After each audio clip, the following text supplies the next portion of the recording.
રહ્યા છે। ખેડૂતોને જળસંચય માટે મુખ્યપ્રધાને હાકલ કરી છે। આ વર્ષે અલ્નીનોની અસરથી ઓછો વરસાદ થવાનું અનુમાન તેવું સીએમએ કહ્યું।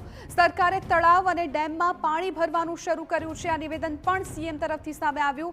સાથે જ કહ્યું કે ખેત બચાવો અભિયાન શરૂ કરવામાં આવ્યું। ઓછા વરસાદથી ગભરાવાની જરૂર નથી। ઓછા પાણીએ થાય તેવા બિયારણ પર ધ્યાન આપવું જરૂરી।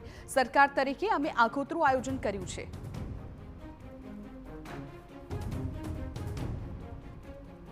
આ વખતે અલ નીનો એટલે કે આ વખતે વરસાદ જે 100% થતો હોય કે આપણા ત્યાં આગળ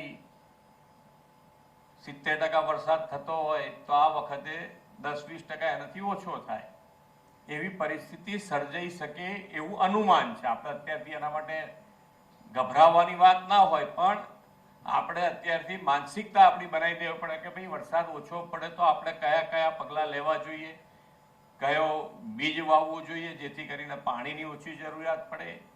અને સરકાર તરીકે અત્યારે અમારી પાસે નર્મદાનું પાણી ક્યાંક ક્યાંક વધારે હોય તો એના માટેનું આયોજન પણ સરકારે કરી દીધું છે। અને તળાવો ભરવાથી માંડીને ડેમમાં પણ નર્મદાનું પાણી જ્યાં જ્યાં ભરવા જેવું યોગ્ય છે ત્યાં આગળ ભરવાનું ચાલુ કરાવી દીધું છે।